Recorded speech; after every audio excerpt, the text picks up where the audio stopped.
পশ্চিম তীরে ইসরায়েল জাতিগত নির্মূল অভিযান চালাচ্ছে। এদিকে মার্কিন উস্কানি কখনোই সহ্য করা হবে না, হুঁশিয়ারি উত্তর কোরিয়ার। বিপ্লবী গার্ডের ক্ষেপণাস্ত্র যে কোনো শত্রুকে আক্রমণ করতে প্রস্তুত বলছে ইরান। পানামায় গিয়ে যে হুঁশিয়ারি দিলেন ট্রাম্পের পররাষ্ট্রমন্ত্রী। সর্বশেষে জানিয়ে দিব, পুতিন ট্রাম্প বৈঠক আয়োজনের বিষয়ে কোনো অগ্রগতি নেই বলছে ক্রেমলিন। পশ্চিম তীরে ইসরায়েল জাতিগত নির্মূল অভিযান চালাচ্ছে।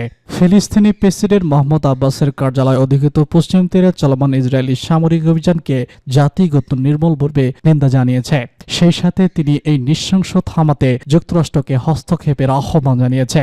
এক বিবৃতিতে মুখপাত্র নাকিব বেরু বলেছেন, প্রেসিডেন্ট মোহাম্মদ আব্বাস নাগরিকদের বাস্তুচ্যুত এবং জাতিগত নির্মূলের লক্ষ্যে তাদের পরিকল্পনা বাস্তবায়নের জন্য পশ্চিম তীরের আমাদের ফিলিস্তিনি জনগণের ওপর দখলদার কর্তৃপক্ষের ব্যাপক যুদ্ধ সম্প্রসারণের নিন্দা জানিয়েছেন।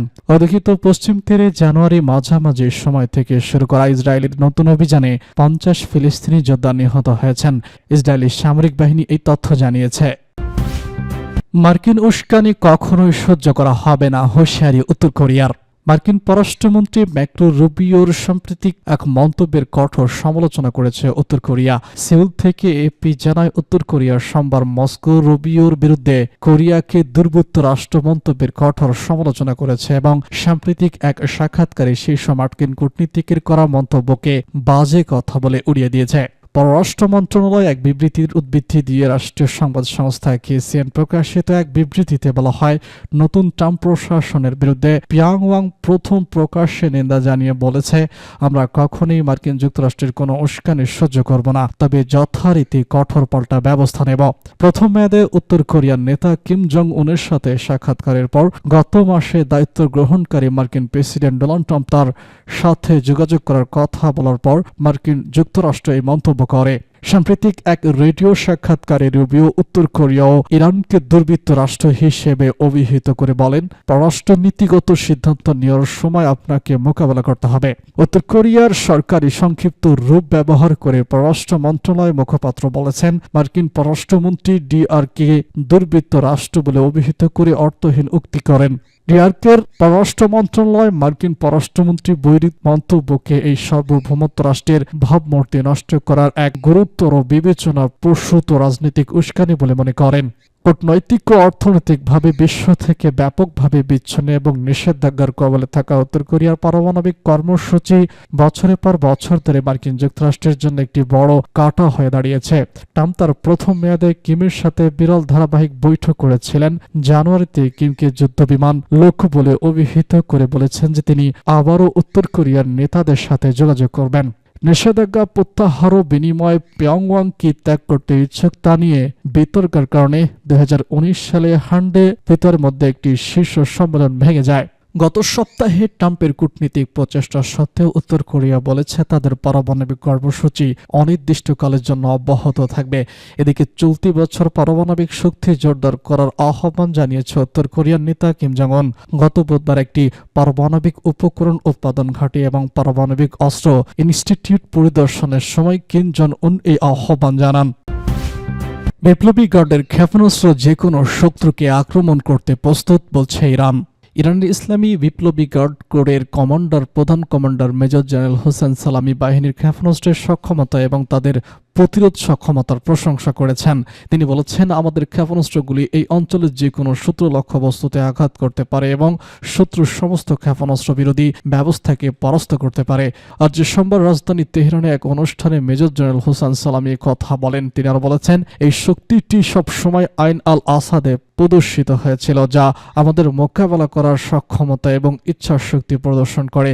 এই শক্তি আমাদের প্রতিরোধের ভিত্তি। কমান্ডার সালামিন 3 জানুয়ারি 2020 সালে পশ্চিম ইরাকের আল সাবনার প্রদেশে মার্কিন অধিকৃত আইন আল আসাদ ঘাঁটিগুলোর বিরুদ্ধে কোরের প্রতিরোধমূলক হামলার কথা উল্লেখ করেন। বা গাদাদ আন্তর্জাতিক বিমানবন্দরের কাছে ড্রোন হামলায় ওয়াশিংটন ইরানের সাবেক শীর্ষ সন্ত্রাস বিরোধী commander lieutenant general Qasem Soleimani এবং তার সঙ্গীদের হত্যা করে। তার প্রতিক্রিয়ায় ইরান এই হামলা করেছিল। সালামি আরো বলেছেন, আজ IRGC বাহিনীর যে কোনো জায়গায় শত্রুর বিরুদ্ধে লড়াই করতে পারে। কমান্ডার কোরকে অন্যান্য সকল শক্তির চেয়ে মহান হিসেবে বর্ণনা করে বলেন, আজ IRGCর পূর্ণ মহিমা, শত্রুরা শেষ হয়ে যাবে, কিন্তু IRGC এবং স্বেচ্ছাসেবী বাহিনী কখনো শেষ হবে না। পানামায় গিয়ে যে হুঁশিয়ারি দিলেন ট্রাম্পের পররাষ্ট্রমন্ত্রী।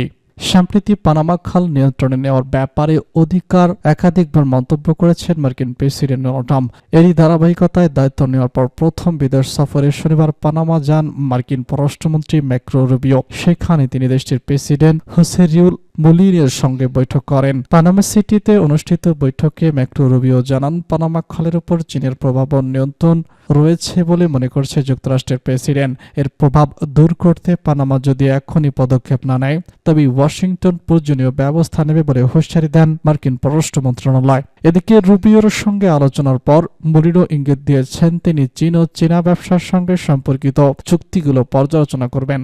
অভিবাসী বিষয়ে যুক্তরাষ্ট্রের সঙ্গে ভবিষ্যতে কারো সহযোগিতা করার ঘোষণা করেছেন তিনি। তবে তিনি আরও একবার মনে করিয়ে দেন, বিশ্বের দ্বিতীয় ব্যস্ততম জলপথের উপর তার দেশের সম্পূর্ণ অধিকার কোনো আলোচনার বিষয় নয়। রুবিওর পানামা সফর নিয়ে মার্কিন পররাষ্ট্র দপ্তর থেকে বলা হয়, ট্রাম্পের পক্ষ থেকে রুবিও যে বার্তা দিয়েছেন সে চীনের উপস্থিতি পানামা খালের জন্য একটি হুমকি ও যুক্তরাষ্ট্রের পানামা চুক্তির লঙ্ঘন। চীনের বিশেষ প্রশাসনিক অঞ্চল হংকংয়ের একটি কোম্পানি পানামা খালের প্রবেশ পথের কাছে দুটি বন্দর পরিচালনা করে।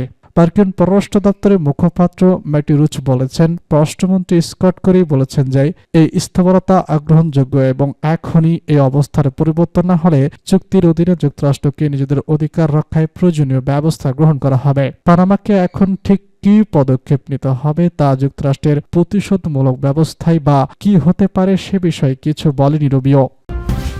পুতিন ট্রাম্প বৈঠক আয়োজনের বিষয়ে কোনো অগ্রগতি নেই বলছে ক্রেমলিন। রাশিয়ার প্রেসিডেন্ট মুখপাত্র দিমিত্রি পেসকভ জানিয়েছেন, রুশ নেতা ভ্লাদিমির পুতিন এবং মার্কিন প্রেসিডেন্ট ডোনাল্ড ট্রাম্পের মধ্যে সম্ভাব্য বৈঠক নিয়ে কোনো নতুন তথ্য নেই। মূলত রয়টার্সের এক প্রতিবেদন প্রক্রিয়ায় এই মন্তব্য করেছেন ক্রেমলিন। রয়টার্সের প্রতিবেদনে দাবি করা হয়, পুতিন ও ট্রাম্পের মধ্যে আলোচনা আয়োজনের সম্ভাব্য স্থান হিসেবে সংযুক্ত আরব আমিরাত এবং সৌদি আরবকে বেছে নিতে পারে রাশিয়া। আরবিকে দেওয়া এক সাক্ষাৎকারে ক্রেমলিনের মুখপাত্র বলেন, এমন একটি বৈঠকের স্থান নিয়ে আলোচনা করার আগে আমাদের প্রথমে নির্ধারণ করতে হবে বৈঠকটি কিসের বিষয়ে হবে। এ বিষয়ে কোনো নতুন খবর নেই।